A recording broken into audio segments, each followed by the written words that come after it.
All right. Good morning, everyone. This is Justin Beals from StrikeGraph. We're going to kick off our webinar today. I'm really excited to put together this discussion with Ahrash Bissell. We have an hour scheduled today, some discussion and some Q&A. Feel free to post your questions in the chat and we'll take a look. And we are recording this so that we can share later on if you'd like to. Just a quick cast of characters. I'm Justin Beals. Also on the call today is Kulani, who leads up our marketing team, and Ahrash Bissell. Kulani, why don't we look at our agenda real quick, just so we know what we're up for? Nothing like in a meeting agenda to make sure that we are on track. Great. So we're going to talk about ourselves, a little bit of introductions. I want to introduce the NROC Project and how we've worked together. And then we're going to talk about the cybersecurity and compliance journey that NROC has been through with StrikeGraph as their partner. And then we'll open it up for questions later on. So why don't we kick off with introductions? I'll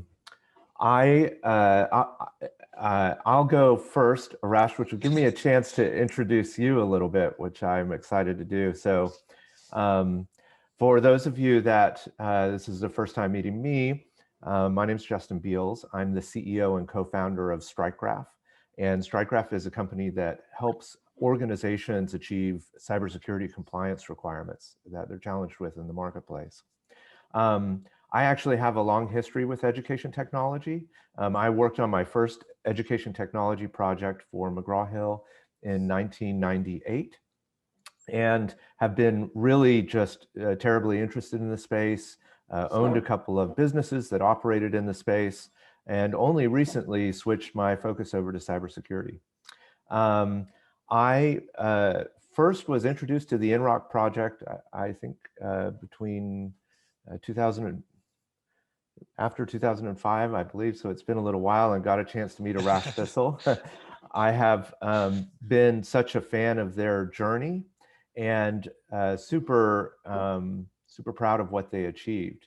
Ahrash, who I've had a chance to work with in rolling out education technology products, is first off incredibly ethical in the work that they do, impactful, which is something that has driven my passion for the project, and certainly learned some critical lessons and love his willingness to share with the people we have here. So Ahrash, welcome, and why don't you tell us a little bit about yourself and the NROC project? Sure. Good morning, everyone, and thank you, Justin. As Justin said, I'm the president at the NROC Project. I also manage the EdReady platform development, and EdReady is predominantly what we're going to be talking about when we're talking about what it is that we went on the SOAP 2 journey for. I've been at NROC for over 10 years now. Prior to that, I did some consulting work for different foundations in the education space, and I also launched the education program at Creative Commons.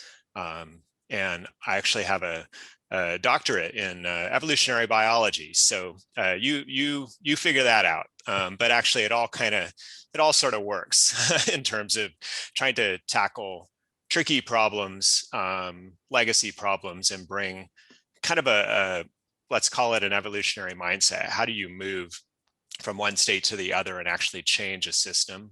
And that's very much how I've approached a lot of issues in my career.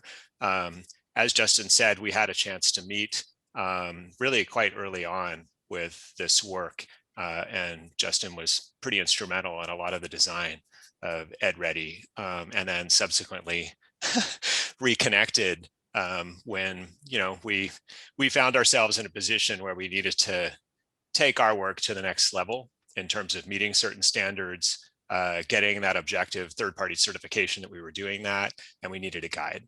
And serendipity being what it is, Justin happened to be heading that way too, and so we're here to tell you about it. Thanks, Ahrash. It was so exciting to work on some of the underpinnings of the architecture, and I think my technology background and yourself and the NROC's passion for the impact that could be provided with those platforms was really a spark.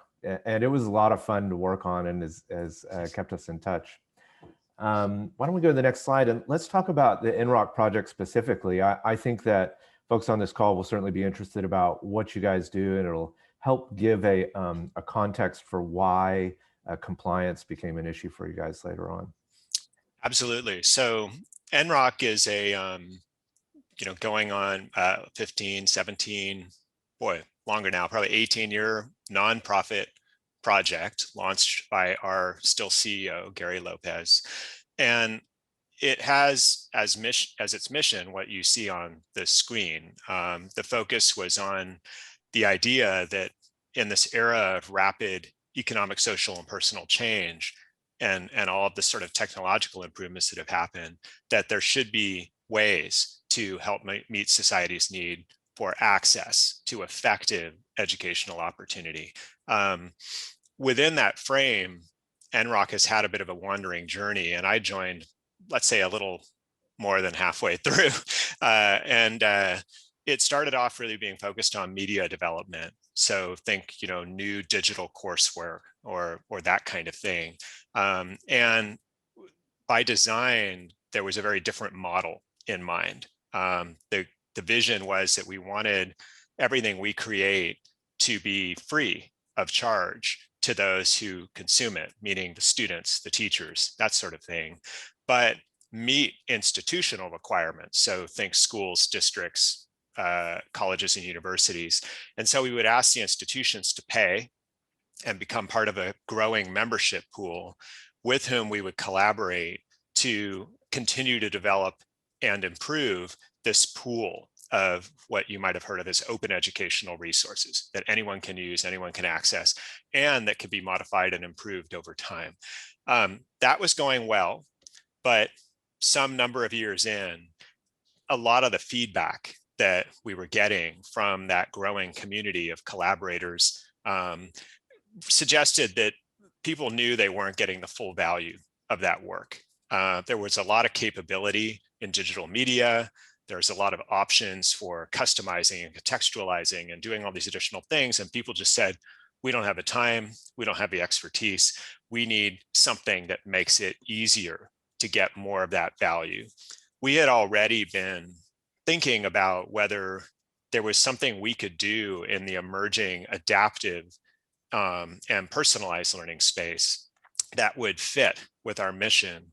The way I used to phrase it is that would be OER friendly. And so without going into a lot of detail on all of that, that one thing led to another, and we eventually came up with a spec for what became the EdReady platform. That is where, as we sought help, trying to think about the architecture of this platform, we turned to Justin, who had met our CEO, Gary, for help on that, eventually got grant funding, built that platform, and that's really become the core basis for much of our work since then. We had a beta launch in around 2014, and then have been in full scale launch ever since. I think critical to this conversation, success brings additional obligations. So as we saw more and more success with EdReady, we were really seeing students getting better prepared. We focus on core math and English skills, particularly for students who are trying to matriculate into post-secondary studies. So college programs, career development programs, that kind of thing. We also saw greater scale in terms of the institutions with whom we were working. And so instead of individual colleges or universities, we started talking to whole systems. In some cases, it would be entire states. And when you go up to that level, a whole additional set of regulatory burdens apply. There are laws on the books that say the technology must be accessible, or that the technology must be secure, or that various privacy rights must be adhered to. And so we found ourselves in this position of realizing, oh, we can't just be a small kind of collaborative academic project that happens to have grand ambitions. If we're really going to meet those grand ambitions, there's a whole set of additional obligations that we had to rise to. and SOC 2, security for sure is one of those obligations. It strikes me about EdReady that one of the things that changed as your business changes, going from serving up material, to anyone that wanted to come and watch a video or participate in a game online, something like that, to consuming data from those users. That must have been both an important change for the feature set of your product and change the dynamic of the trust relationship a little bit. Yes, that's by far the most critical distinction. A significant part of how we were able to grow in terms of perceived reach. Let's call it the numbers of eyeballs or bodies that our content could reach without bringing on a lot of additional burden, was that it was a one-way trip. It's sort of like posting a web page. Anybody can go and take it, and away it goes. And we don't know anything about whether they're using it, whether it's effective, right? I mean, all of that is kind of out of our hands. And when we heard this request, and there was this understanding that, we need help making sure that people are actually using this stuff effectively, that we're really getting at value, et cetera, that meant we needed a round trip. We needed to understand how are they using it, who's using it, with what frequency, et cetera, and all those data, not only just the management, the technology side, but then, the obligation to protect it, make sure that people are who they say they are, and that you have the systems in place to manage all those things like that. That all ensued, and that has been by far the bulk of the development effort ever since we launched EdReady, is just continuing to improve our tool set around managing that side of the enterprise. Certainly, as an ex-CTO turned CEO, the data is critical, to the next generation of solutions that come out in the marketplace. I think so. I find it interesting, as a CTO in the EdTech space, we used to foist the FERPA requirement around quite a bit. Are you FERPA compliant? And I know that that was useful when we were thinking about privacy more generally, but it's so wide. I mean, it's literally like a couple bullet points, and then you're just expected to meet it, and that's pretty impossible, or be successful at it. And one thing I learned researching this cybersecurity space over the last 2 years, Ahrash, is that over 70% of major breaches come from a third-party vendor. That's one of the reasons that chief information security officers and institutions are so deeply concerned about these new relationships where they're sharing data. And it is shifting across the entire landscape of technology, I found. Yeah. Makes sense to me. So so you have this situation. Actually, I want to double click on one part of this. There must have been a little terrifying moment when the idea of cybersecurity first presented itself to you guys. We hear about this story at StrikeGraph a lot. Will you tell us a little bit about how that played out? For us, what made any such moment terrifying had nothing whatsoever really to do with a concern that we weren't somehow doing it.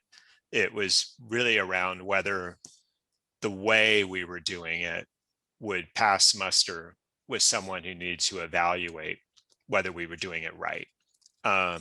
So it really was around, how do we, as a small, I didn't say, I mean, we are small but mighty. There are 18 of us, and yet we work nationally and touch several million students a year. And so, we don't have the kind of free capital that you might expect for an organization with the kind of reach and the types of relationships, system-wide, statewide type agreements that we have. And so we have to be extremely judicious about where we spend the dollars we have. And as a nonprofit organization, in some ways, that's even harder because so much of what we want to spend and what you could say almost we're obligated to spend should be focused explicitly on mission. And mission is improved student success, right? Mission is that students learn math and English skills that are going to help them get through college courses and ultimately to a degree. And it can be a little bit fuzzy. Is it really the case that spending money on additional data privacy controls, is it getting us to mission, right? Yeah. Maybe, maybe not, right? And so anyway, knowing that we don't have a whole lot of extra cash lying around to pursue everything, the hard part was, well, what do we do? Like, what can we do that not only will help us evaluate and hopefully continue to improve on our own practice, even if we think we're in a pretty good spot, but more importantly, will meet expectations of anyone who says, show me the proof, right? We're just like you said, if we are trusting you to handle our students' data and to do it in a way that doesn't open the door, not just perhaps even just a breach for them, but a breach in some other way, like, you need to prove it. Yeah. And so that was, I think that honestly was why we even took a while before we moved forward, because I felt like as I surveyed the landscape, kind of getting to your FERPA comment, it just seemed like it was kind of all over the place. I mean, every institution we talked to had their own version of some kind of, security questionnaire or some other thing that they felt was getting at what they cared about. But it meant there was very little standardization, very little opportunity for us to recoup any costs we might sink by having it pay it forward to another engagement, right? It was complicated. And for us, it meant we needed to wait until we felt like we had a clear signal for someplace we could go. And in the business world, we would say, in education, we would say this is an adoption-driven decision. Although in business, we'd say it's a revenue-driven decision. Right. To acquire revenue and a customer that you wanted, this was a requirement. Yeah, That's correct. Yeah, and for us, that's exactly how this played out. We needed a significant enough adoption to justify the fact that we wipe out a lot of the revenue value of that adoption by pursuing these processes. But at least we're not going in the hole. yeah. That was sort of the perspective. I think that's great. Well, let's talk a little bit about what happened next. So you, let's see, I think that it's been almost a year and a month since you joined StrikeGraph as a partner, and you've had a phenomenal compliance journey. We're really proud of you guys, I have to say. Tell us a little bit about how it started and where you're at. Yeah. Absolutely. So in our case, the trigger was an agreement that we came to with the Department of Instruction, essentially, in the state of North Carolina. So when you have an agreement like that, there are a whole set of obligations that ensue. Honestly, we didn't even fully understand how many when we first struck that, but it's the kind of thing that's exactly on mission for us. There's a broader perspective that was driving this forward. So when we realized, oh, okay, this is a thing, we're going to have to figure out how we move forward on SOAP 2. Our own research indicated that this could in fact be a standard that if we could meet it, we would be able to parlay into other such agreements as they come down. And of course, we're hoping we'll have other agreements like that come down. So step one was really to figure out how to size this thing up. What does this mean? We really didn't know. And again, we are not in a position to just hire new staff to manage all these things or anything. So we needed to find a partner. And as I kind of hinted at earlier, it just so happened that as we put our heads together and tried to think about who we could talk to that might give us some insight, Justin's name popped up. We're like, yeah, we should talk to Justin. He probably knows a thing or two about this. So yeah, we called up Justin. He said, well, I just happened to be launching this new company that's focused on this. So Very it was a really, typical for me, Ahrash. That happens yeah, sometimes. Yes. it was a pretty strange moment, but we really felt like we totally lucked out with that because there was so much less work to do and kind of evaluating whether we trusted this person and Strikegraph to help us on that journey, and so on. So the process itself, a huge amount of it. So the type 1, which is a point in time, is hard. I think we had it a little backwards in our heads because we were obligated to get to a type 2, which is more of a sampling across time.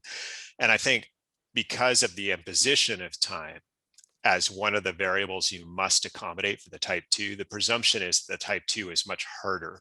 But in fact, the type 1, you really have to produce evidence for every single one of the controls that you've decided to adhere to.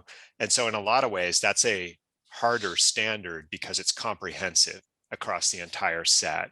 It also is kind of the first one you have to get to. And so there's a lot more that you realize, oh, wow, we really haven't ever documented that we do that, or boy, we could really tighten that up. And so there was a lot to do.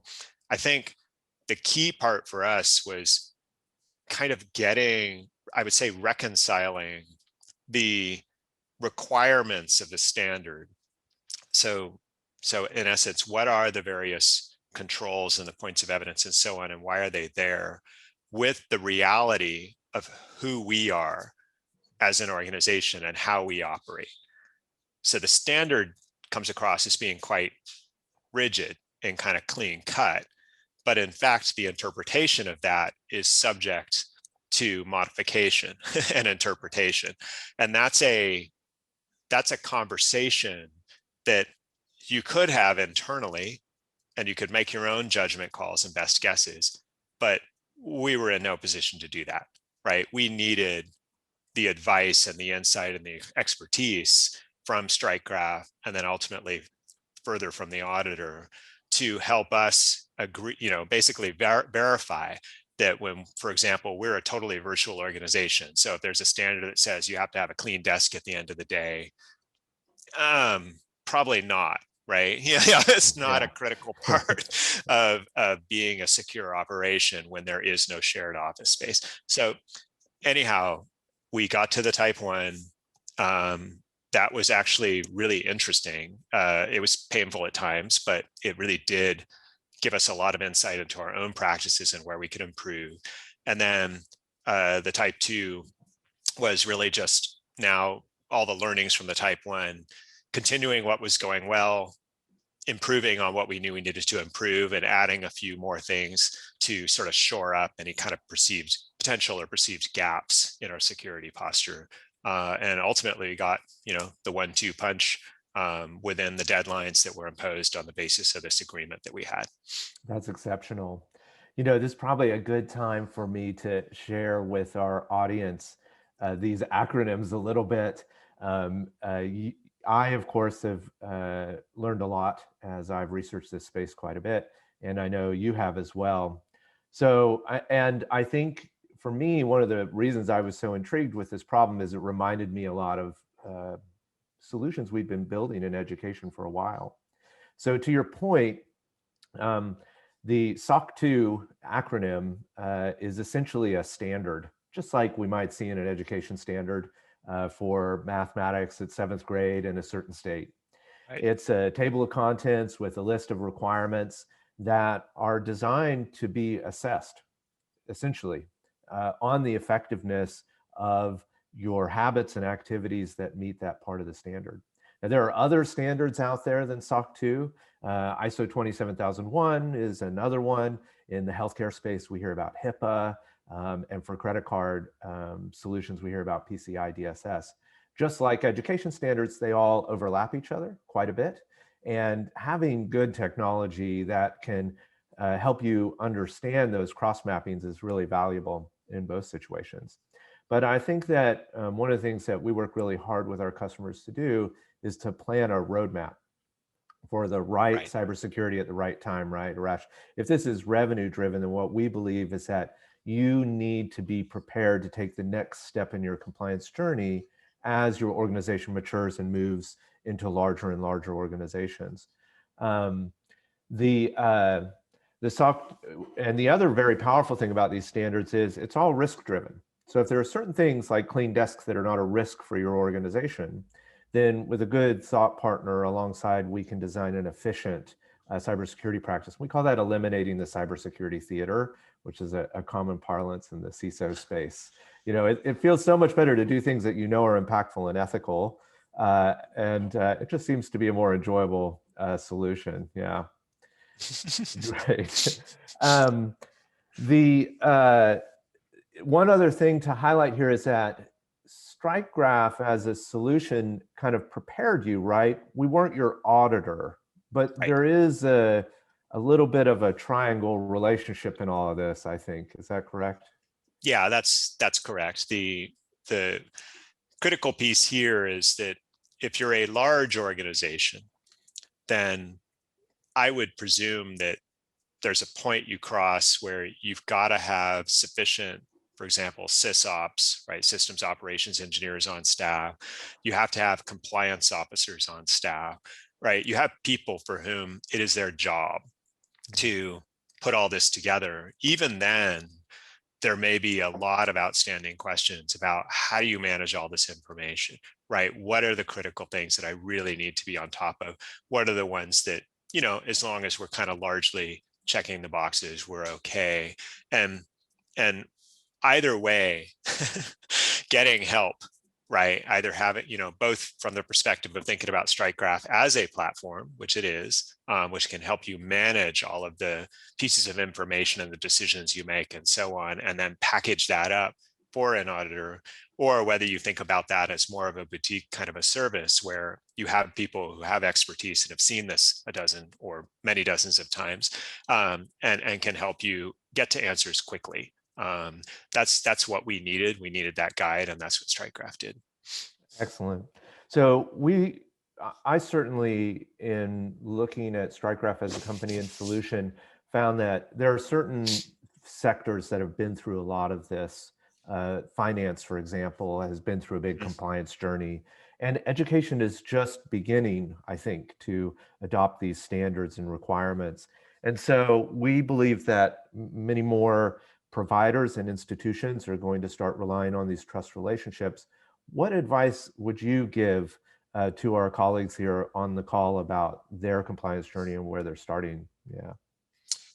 Yeah, I mean, the top advice is on the slide. I mean, for us, by far, the hardest part about even getting to the different certification milestones was documenting the practices we already do.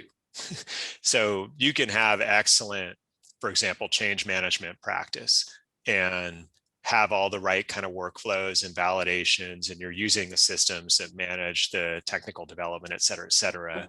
But when it comes to somebody saying, show me the evidence that 3 months ago when you decided to do this, you know, the right people saw it at the right time and the gates were all opened in the appropriate order and blah, blah, blah, blah, blah. Like, it's super difficult to go back in time and pull all that out in some kind of coherent way that's going to meet the expectations of someone who otherwise doesn't know anything about you necessarily and doesn't have any reason to believe you.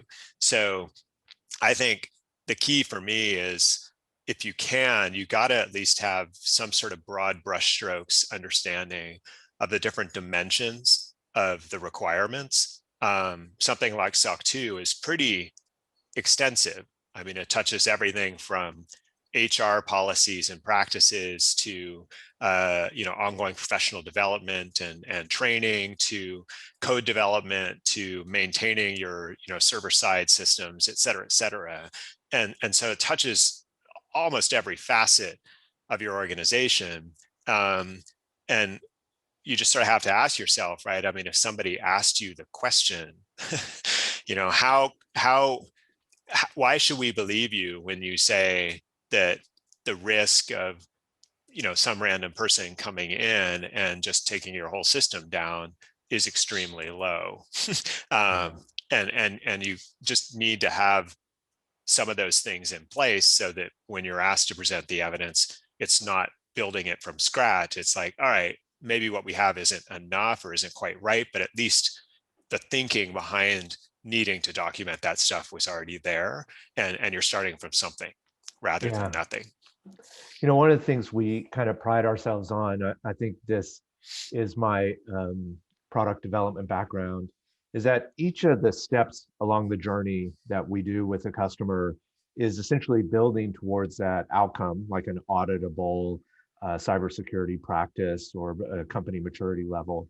But early, Rash, we find that a penetration test, a good definition of your controls, a risk assessment, and a description of your system and how you're keeping things secure can help those lighter weight customers like the university adoption, Right. get through efficiently.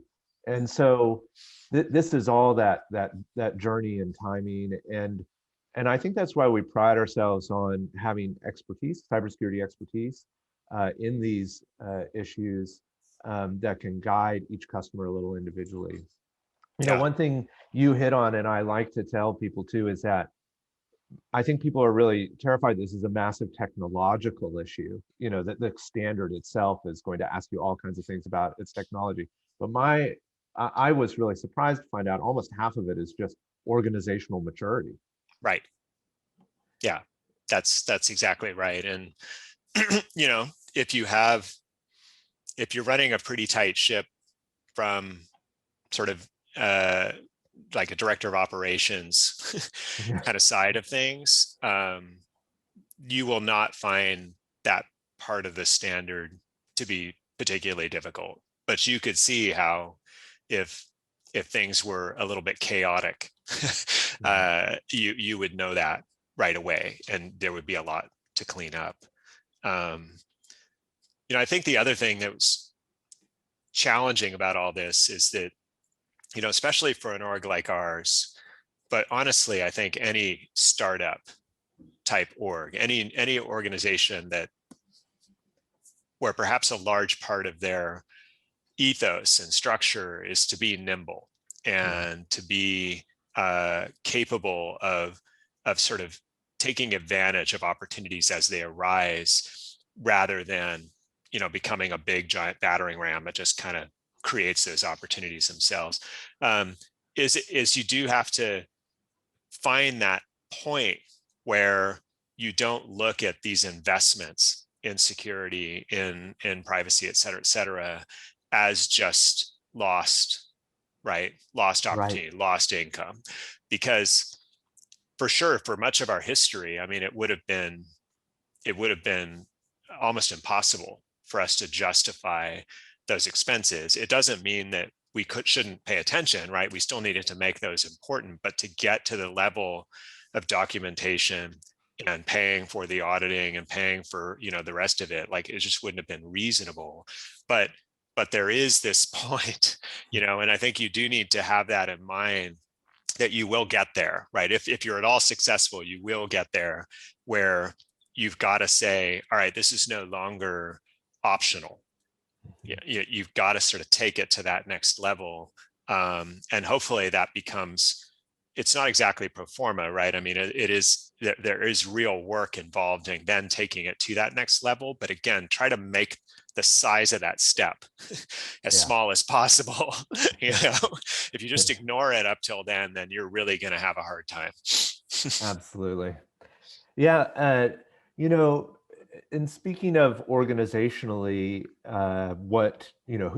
who was involved both in your compliance journey a little bit and maybe some changes and where there was some resistance, two changes that might have needed to be put in place.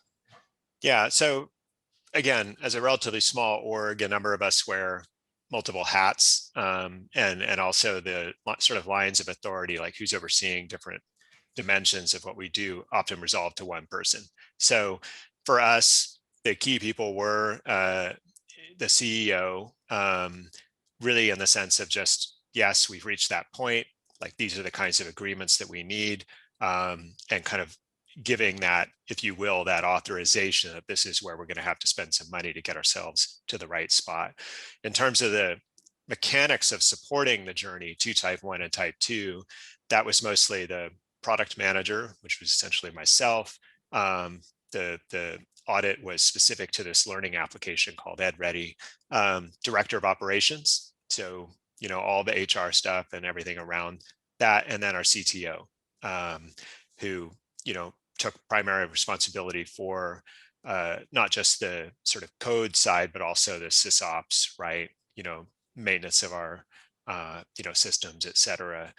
I think within that, everybody felt a bit, I guess, there were concerns. It's not the most exciting project on the across docket. all Of course parties. not. Yeah. Because it's not like what else we were doing full-time or more than full-time, just going to go on pause. So, there was an understanding that we were going to be squeezed a bit to find the time to make this work. I think if I had to say, I think most of that anxiety came back to what I mentioned earlier, which was this concern that we would be asked to do things or to meet requirements that were written for companies with 1,000 employees, right? Yeah. Not 18, or companies with brick and mortar offices where, if somebody were to literally break in, there would be, potential consequences, that kind of thing. And so I think there was again, it was just, we didn't know, right? Would the standard accommodate the fact that we're obviously very different from, say, McGraw-Hill or some other, giant company, which is otherwise potentially pursuing exactly the same auditable standard. So and that was where, again, for us, both to mitigate that anxiety and probably in the end, I'm willing to bet it radically reduced the amount of internal debate we might have had to have about what is true and what isn't true. We needed a strike graph, right? We need a strike graph to sort of step in and say, all right, we'll help you make sense of all that. We'll find a way to right size this. That was a phrase I think you kept using. And make sure the stuff that you're trying to adhere to actually makes sense for the situation. And then could also sort of zero in on, of the 150 objects that we're pursuing, these are the 50 that really need close attention, right? It's not that the others aren't important, but just given the situation, those aren't going to take as much time and effort. Foundational to our technology and philosophy about right sizing a cybersecurity practice is that risk assessment at the core of our system, like much of our great education solutions. And when we take a customer through the risk assessment, what we find is that they're pretty much doing 90% of what they need to pass an audit if they've been thinking about it. And about 10% of change might, and being focused on what that change is so it's successful is the other part that's valuable. I know that we have a couple questions that have come in.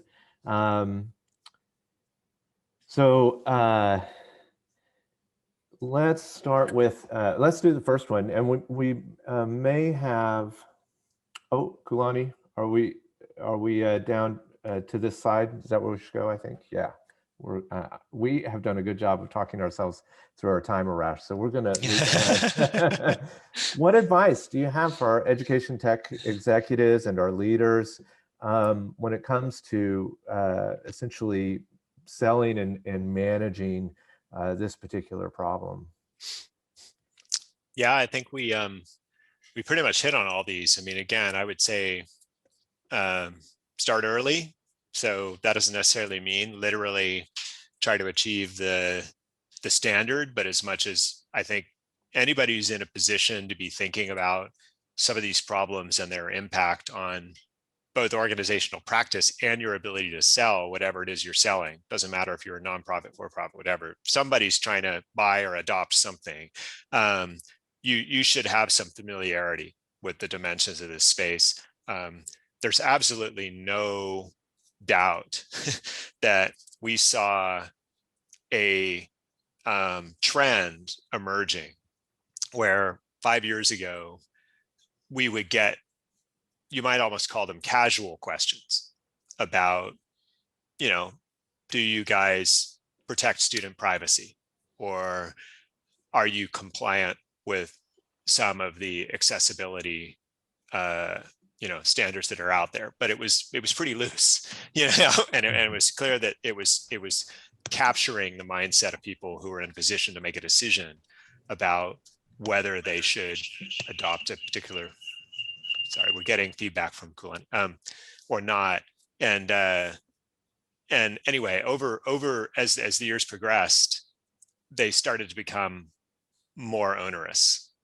We would see expectations of, oh, well, you have to have filled out, for example, a VPAT or a HECPAT if we're talking about accessible technology, or you have to have filled out, show me like the ISO certification and so on. And it was just like the writing was on the wall. And for us, it really was, okay, what is going to be the trigger? And the trigger was this, in particular, this one engagement that came through. And yeah, and I mean, unless you're really ahead of the game, or you maybe just happen to have somebody who's already done this a number of times on your staff or whatever it is. I mean, I personally think it would be pretty crazy to try to handle a lot of that work, kind of understanding, again, that right sizing and managing all the sort of moving parts without a partner. Yeah, like StrikeGraph. Thanks, Ahrash. So I got a couple questions in. I'm going to take one of them here, I think, for us, Ahrash, which is, as a technology organization, what can you do to delay the requirements that are coming down? So a lot of customers ask us this because we do get desperate calls every once in a while, and the story goes a little like, oh, we landed the biggest deal that we've ever got an opportunity for, but they're not going to sign until we achieve some cybersecurity milestone. And there is a number of things we can do right up front. The first thing is to, and I think the most important thing is to show that you're on the journey. And I think that was part of the communication with North Carolina, right, Ahrash? Right. Yes. Yeah. So we technically had a conditional authority to operate. The schedule was not ours, right? The schedule was imposed by policy. And so I think it's difficult, right? Because people are in different positions in terms of what the consequence would be should, for example, we not achieve a given level of compliance, or if they give authorization to operate even if you don't meet all the requirements, you get the idea. So there's this whole sort of risk reward thing that has to be managed.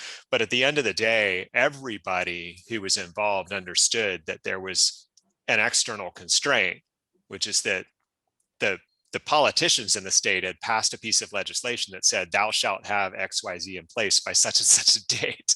Yeah. And so everybody was interested in figuring out, how do we make that true within the obligations we have? And so we obtained essentially a conditional authorization to operate so we could hit those deadlines, which everybody wanted.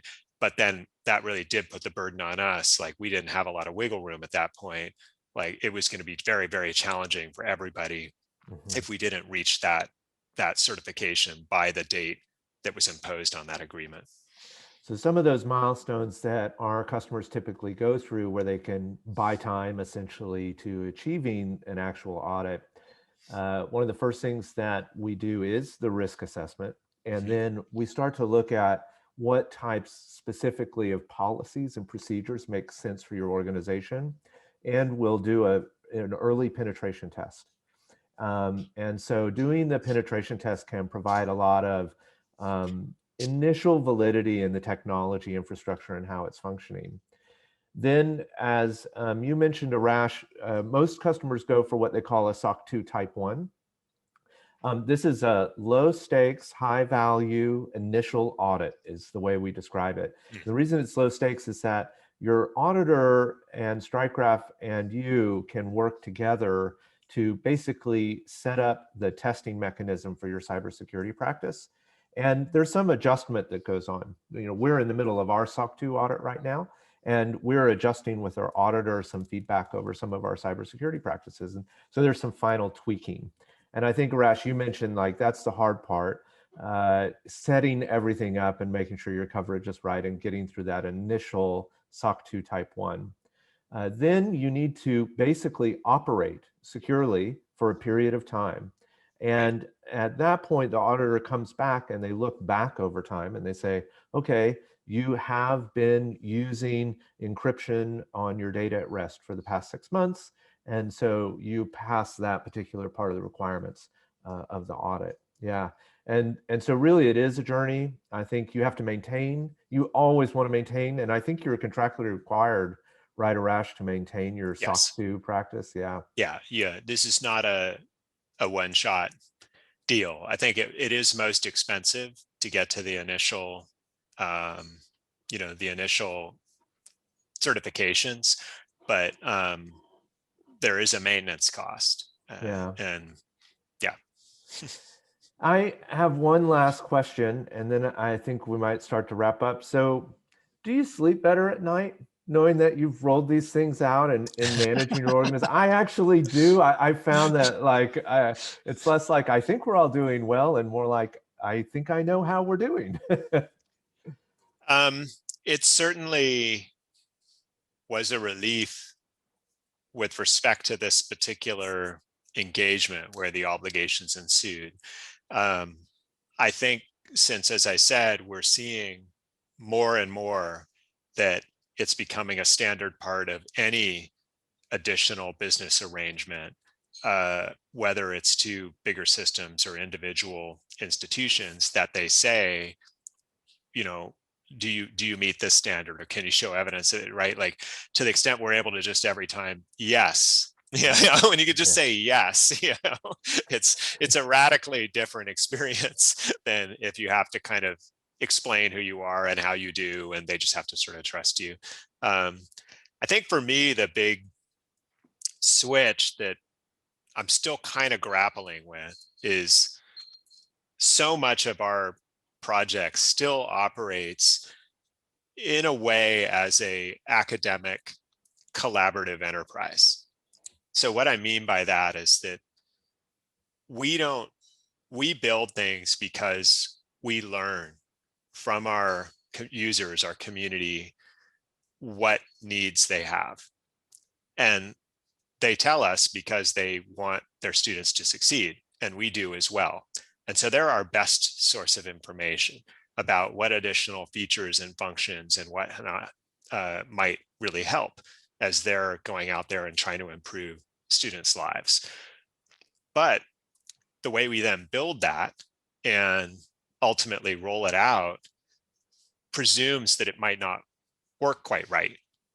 We can't necessarily know within the sort of size of the organization we have that we got it right the first time, and we don't have an entirely separate sort of like test pool, if you will, right? Our testers are just the students, right? We push things out and then we ask for forgiveness in a way from our community if it turns out, oh yeah, that's not great, that caused more problems than it solved, whatever. So there's a lot of sort of accommodation, if you will, to the reality on the ground, which is that this is in the end the best and most authentic way that we can keep driving forward.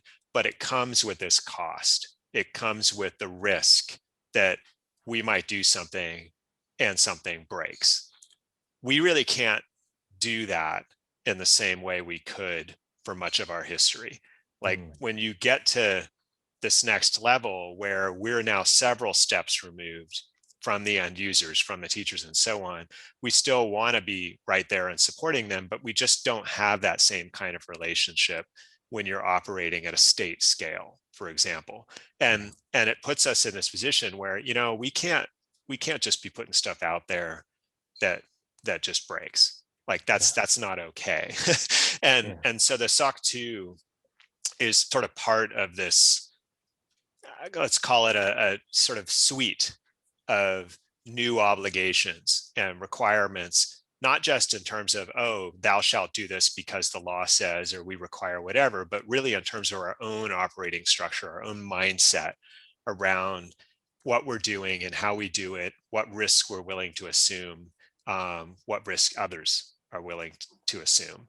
So that's the part I'm still kind of working through because it is a shift in mindset, but it's really nice to know that in this case, and we have others that are coming down the pipe with a similar sort of journey, it wasn't like, oh, wow, we're just taking the rug out from under our feet. Our whole world is changing, right? No, it's been more of a subtle shift. It's been more of a, okay, yeah, like we're going to have to extend, for example, the development cycle to just make that much more sure that we're not doing something inadvertent, or we just need to be a little more clear about our, for example, hiring practices and validate that those people who are in a privileged position to get access to data, right, that we're confident about them, that kind of thing. So that part makes me feel really good, right? I think if we had really struggled to get to that certification because we kept bumping into places where we were just way far away from where we needed to be, I would have had a very different opinion at this point. Yeah, I really like the your description of being able to hand over the milestone, the certificate, the asset over and over and over again. We have this concept that StrikeGraph helps our customers get trust with their customers. And let's face it, like at the end of the day, all of this friction is about, can I trust you with my data? And there's nothing better than a standard and an independent assessor to say, yes, they meet a certain milestone. We can provide reasonable assurance that this organization is adopting good practices. And it's a little bit like the golden goose. You just hand it over to the next customer and hand it over to the next customer, keep it maintained. And it's a really efficient way to communicate trust. Yeah. That's Agreed. great. Well, it's been such a treat, Ahrash, to catch up on our decades-long saga here a little bit and share with our friends. I just want to reiterate what a huge fan I am of the EdReady solution and NROC in general, and that I feel very lucky to have been able to be a part of the impact you've had on students and teachers and the communities you serve at large. Thanks for joining us today, Ahrash. Thanks for everyone on the call that listened in today, and we appreciate team's involvement. Yeah, thank you, Justin, and thanks all.